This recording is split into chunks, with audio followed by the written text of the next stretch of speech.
नमस्कार। आज हम हिंदी यूजीसी नेट के इकाई 7 हिंदी कहानी का संक्षिप्त परिचय देखेंगे।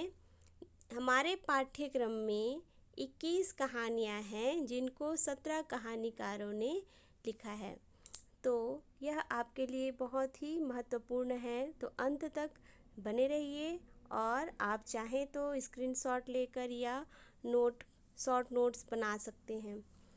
ठीक है, तो चलते हैं। हमारे पहले जो लेखक हैं राजेंद्र बाला घोष, जिनको हम बंग महिला भी कहते हैं। इनका जन्म तिथि है 1882 ईस्वी। कहानी चंद्रदेव से मेरी बातें। देखिए, 2 कहानियाँ बंग महिला की हमारे पाठ्यक्रम में शामिल हैं। तो चंद्रदेव से मेरी बातें 1904 में प्रकाशित हुई है और इसमें कथा वस्तु है लेखिका चंद्रदेव से अंग्रेजों की नीति का पर्दाफाश व्यंग्यपूर्ण ढंग से किया है। लेखिका ने पत्राचार के माध्यम से किससे चंद्रदेव से अंग्रेजों की नीति को लेकर व्यंग्यपूर्ण ढंग से प्रस्तुत किया है। अब दूसरी कहानी जो बंग महिला की है, दुलाई वाली। इसका प्रकाशन 1907 में हुआ था, जिसमें मुख्य पात्र वंशीधर और नवल किशोर हैं। इन्हीं की मनोविश्लेषणात्मक और मनोरंजन प्रधान यह कहानी है। ठीक है, अब हमारे जो दूसरे कहानीकार हैं माधव राव सप्रे, जिनका जन्म 1871 है और इनकी जो कहानी है एक टोकरी भर मिट्टी, जिसका प्रकाशन वर्ष 1903 ईस्वी है। कहीं जगह 1901 भी दिया रहता है। तो इस कहानी में जो जमींदार है मुख्य पात्र और उसका जो अन्याय है विधवा के प्रति, विधवा भी पात्र है। इन दोनों के जो वार्तालाप होते हैं और जितनी भी कहानी है वह इनके नैतिक आदर्शों की है और यह हिंदी का पहला मौलिक कहानी भी मान्य है, एक टोकरी भर मिट्टी। अब तीसरे जो हमारे कहानीकार हैं सुभद्रा कुमारी चौहान, जिनका जन्म 1904 है और कहीं जगह 1905 भी दिया रहता है। तो इनकी कहानी है राही। 1948 में जो स्वतंत्रता संग्राम हुआ था उसी समय यह प्रकाशित हुई थी।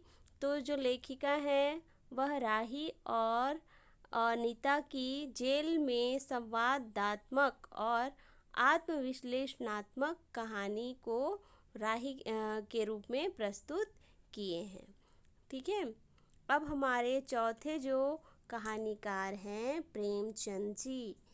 प्रेमचंद, जिनका जन्म 1880 ईस्वी है। इनके 2 कहानी हमारे पाठ्यक्रम में शामिल हैं। पहला ईदगाह और दूसरा दुनिया का अनमोल रतन। तो ईदगाह जो है 1933 में प्रकाशित हुआ है। इसमें अमीना और हामिद 2 पात्र हैं। अमीना हामिद की दादी है। इन दोनों का जो ईद पर कहानी जो है घूमता है। ईद के समय जो भी कहानी में होता है इससे बाल मनोवैज्ञानिक और जीवन मूल्यों की यह कहानी दर्शाई गई है, जैसा कि ईदगाह शीर्षक है। आप कहानियों को या किसी भी विधा को पुस्तक में डिटेल से अगर पढ़ें तो यह आपके लिए बहुत ही लाभदायक है। यह एक रिवीजन शॉर्ट नोट्स की तरह आपके सामने मैंने लाने का प्रयास किया है। तो दूसरी कहानी की ओर चलते हैं, दुनिया का अनमोल रतन, जो कि प्रेमचंद द्वारा ही रचित है। 1907 में प्रकाशित है। इसके जो मुख्य पात्र हैं दिलफिगार और दिलफरेब। तो इनकी के रूपात्मक कथा शैली में देशभक्ति को उजागर करने का प्रयास लेखक ने किया है। 5वें कवि हैं राजा राधिका रमन प्रसाद सिंह, जन्म है 1890 ईस्वी। इनकी रचना है, कहानी है कानों में कंगना। कानों में कंगना 1913 में प्रकाशित हुआ और इसमें जो मुख्य पात्र है नरेंद्र और किरण की वर्णनात्मक भावपूर्ण यह कहानी है, जिसमें वासना और प्रेम में अंतर को स्पष्ट किया है। हमारे छठवें जो कहानीकार हैं चंद्रधर शर्मा गुलेरी। इनका जन्म 1883 में हुआ और इनकी कहानी है उसने कहा था, जिसका प्रकाशन वर्ष 1915 है। इसमें जो पात्र हैं लहना सिंह और सूबेदारनी, ठीक है। तो सूबेदारनी है, उनकी प्रेम कथा है जो पूर्व दीप्ति शैली में लिखी गई है। यहाँ पे थोड़ी सी टाइपिंग मिस्टेक है, तो आप समझ लीजिए कि लहना सिंह और सूबेदारनी की प्रेम कथा पूर्व दीप्ति शैली में लिखी गई है कि प्रेमिका ने क्या कहा था, उस पर लहना सिंह ने अमल किया। आप कहानी पुस्तक से डिटेल में पढ़ेंगे तो सब स्पष्ट हो जाएगा। हमारे अगले कहानीकार हैं जयशंकर प्रसाद। जन्म 1889। ऐसी अनेक रचनाएं हैं जो आपके पाठ्यक्रम में हैं, मतलब एक लेखक और उनकी अनेक रचनाएं। इस पर मैंने और भी वीडियो बना रखा है, तो कृपया उसे ज़रूर देखें। और आगे आपके ऐसे ही सुझाव मेरे को मिलते रहेंगे तो मुझे प्रेरणा मिलेगी और मैं अधिक से अधिक वीडियो बनाने का प्रयास करूँगी। तो चलते हैं, जयशंकर प्रसाद की कहानी है आकाशदीप। आकाशदीप 1929 में प्रकाशित हुई है, जिसके मुख्य पात्र हैं बुद्धगुप्त और चंपा। और इनकी जो यथार्थवादी नाटकीय प्रेम का अंतर्द्वंद भाव प्रधान यह कहानी है आकाशदीप का, कि बुद्धगुप्त और चंपा के बीच प्रेम तो है लेकिन अंतर्द्वंद भी देखने को मिलता है। हमारे आठवें कहानीकार हैं जैनेंद्र। 1905 इनका जन्म ईस्वी है। इनका रचना कहानी है अपना अपना भाग्य। जैनेंद्र की कहानी अपना अपना भाग्य तो 1931 में यह प्रकाशित हुई। लेखक और बालक के मृत्यु से, माफ़ कीजिएगा यहाँ लेखक अलग है, बालक की जब मृत्यु हो जाती है तो इस कहानी में मनोवैज्ञानिक ढंग से जो व्यक्ति है, समाज है, उसकी जो पारस्परिक संबंध है उसको उजागर करने का लेखक ने प्रयास किया हुआ है। ठीक है, एक बालक रहता है जो कि गरीबी और भूखमरी के कारण, ठंड के कारण मृत्यु को प्राप्त हो जाता है। लेखक मदद करना चाहता है लेकिन नहीं कर पाता। तो इस तरह अपना अपना भाग्य इस कहानी में समझाया गया है। अब हमारे अगले कहानीकार हैं फणीश्वर नाथ रेणु। 1921 इनका जन्म है और तीसरी कसम, इसकी 2 कहानी है हमारे पाठ्यक्रम में, यूजीसी नेट के पाठ्यक्रम में, तीसरी कसम और लाल पान की बेगम। तो तीसरी कसम प्रकाशित हुई थी 1958 में। इसके जो मुख्य पात्र हैं हीरामन और हीराबाई, इनकी विश्लेषणात्मक वर्णनात्मक कहानी है। तो इसमें जो हीरामन है उसने 3 कस्में खाई हुई थी, वह आपके पुस्तक में है। कृपया ज़रूर से याद कर लिए क्या क्या 3 कस्में खाई थी, और हो सके तो आप कमेंट के माध्यम से मुझे वो 3 कस्में ज़रूर बताएं। ठीक है, कि आप पुस्तक से तैयारी कर रहे हैं या नहीं, यह मुझे पता चलेगा। चलिए, हमारी दूसरी कहानी है लाल पान की बेगम, जिसका प्रकाशन वर्ष है 1957। यह भावात्मक काव्यात्मक आंचलिक कहानी है जिसमें बिरजू की माँ बैलगाड़ी से मेला देखने जा रही है और अन्य ग्रामीणों को भी साथ ले रही है। तो इन्हीं परिवेश का चित्रण इस कहानी में लाल पान की बेगम में दर्शाया गया है फणीश्वर नाथ रेणु के द्वारा। हमारे जो अगले कहानीकार हैं अज्ञेय जी, 1911 में इनका जन्म है। तो इनकी जो कहानी है गैंग्रीन, यह पहले रोज़ नाम से प्रकाशित हुआ था, जो 1934 में प्रकाशित हुआ है। इसमें लेखक अपनी दूर की बहन मालती के यहाँ जाता है और वहाँ का जो आत्मकथात्मक यांत्रिक वैवाहिक जीवन और उसकी त्रासदी को देखता है, उसी को वर्णन किया है गैंग्रीन के रूप में। ठीक है, तो लेखक द्वारा मालती का आत्मकथात्मक यांत्रिक वैवाहिक जीवन और त्रासदी इस कहानी में दर्शाया गया है। हमारे अगले कहानीकार हैं शेखर जोशी, जन्म 1932। इनका जो कहानी है कोसी का घटवार, 1957। 1957 क्या है? प्रकाशन वर्ष। तो यह कहानी पूर्व दीप्ति में लिखा गया है, जिसमें गुसाई सिंह और लक्ष्मा की कहानी है। यह एक मनोविश्लेषणात्मक कहानी है।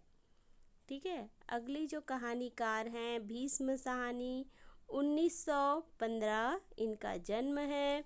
इनका जो पहला कहानी है अमृतसर आ गया, जो कि 1971 में प्रकाशित हुआ था। अमृतसर आ गया। अब इसमें एक यात्रा के दौरान जो बाबू रहता है, हिंदू रहता है, और 3 पठान होते हैं, मुसलमान रहते हैं, उनके बीच जो सांप्रदायिकता की समस्या होती है और मानवीय संवेदना का मनोविश्लेषणात्मक वर्णन इस कहानी में देखने को मिलता है। अमृतसर आ गया। अब भीष्म साहनी की दूसरी कहानी जो हमारे पाठ्यक्रम में है, चीफ की दावत, 1956 इसका प्रकाशन वर्ष है। आप प्रकाशन वर्ष को ज़रूर याद रखिए यह, और लेखकों का भी जो जन्म है वह भी कालक्रमानुसार आता ही है। तो हम विषय वस्तु की ओर चलते हैं। चीफ की दावत में जो सामनाथ है मुख्य पात्र है और उसकी माँ है, उनके बदलते रिश्ते पर एक व्यंग्यात्मक कहानी लेखक ने लिखने का प्रयास किया है। 13वें कहानी में है कृष्णा सोबती, 1925 इनका जन्म है। सिक्का बदल गया कहानी का शीर्षक। अब यह 1948 में प्रकाशित हुई है। एक और कहानी 1948 में प्रकाशित है जो हमारे पाठ्यक्रम में है, कमेंट करके ज़रूर बताइए। साहनी और साहजी ये मुख्य पात्र हैं। इन्हीं के यथार्थवादी कहानी से देश विभाजन की त्रासदी का चित्रण कृष्णा सोबती जी ने सिक्का बदल गया में दिया हुआ है। अब हमारे अगले कहानीकार हैं हरिशंकर परसाई, जिनका जन्म 1922 है। इंस्पेक्टर माता दीन चांद पर, जैसा कि शीर्षक में ही है, यह 1970 में प्रकाशित हुआ है। चांद के काल्पनिक चित्रण से पुलिस व्यवस्था पर व्यंग्य किया गया है। हरिशंकर परसाई एक व्यंग्यकार रचनाकार हैं। ठीक है, तो हमारे पाठ्यक्रम में हिंदी में इंस्पेक्टर माता दीन चांद पर, यह एक काल्पनिक चित्रण है और इस पर पुलिस का व्यवस्था का व्यंग किया हुआ है। हमारे अगले कहानीकार हैं ज्ञान रंजन, जिनका जन्म 1936 में है। इनकी कहानी है शीर्षक पिता। ठीक है, 1956 में प्रकाशित हुआ। कथात्मक शैली में पिता और पुत्र के नए और पुराने मूल्यों संस्कारों की तकरार का विश्लेषण ज्ञान रंजन जी ने पिता कहानी के द्वारा दिया है। अब हमारे अगले कहानीकार हैं कमलेश्वर, 1932 इनका जन्म है। राजा निरबंसिया नामक कहानी की रचना किए हैं, जिसका प्रकाशन 1957 ईस्वी में हुआ। इसके जो मुख्य पात्र हैं जगपति और चंदा, इन्हीं की एक प्राचीन और एक नवीन आत्मकथात्मक फैंटेसी कल्पना आधारित कहानी राजा निरबंसिया में देखने को मिलता है। हमारे अंतिम जो कवि कहानीकार हैं निर्मल वर्मा, 1929 इनका जन्म है। और परिंदे कहानी 1958 में प्रकाशित है। तो यह पूर्वदीप्ति शैली में लिखा गया है, जिसके मुख्य पात्र लतिका और मिस्टर ह्यूबर्ट हैं। और जो ये युवक है मिस्टर ह्यूबर्ट, उनकी अनदेखी प्रेम कहानी का वर्णन हमारे कहानी परिंदे में दर्शाया गया है। तो रेफरेंस के लिए यह नोट था। आप डिटेल से कहानी को पढ़िए, आपको आनंद आएगा और इस तरह से आप शॉर्ट नोट्स बनाकर रिवीजन कर सकते हैं। अगर आपको यह यूज़फुल लग रहा है तो प्लीज़ मेरे चैनल को लाइक कीजिए, शेयर कीजिए और सब्सक्राइब कीजिए। धन्यवाद।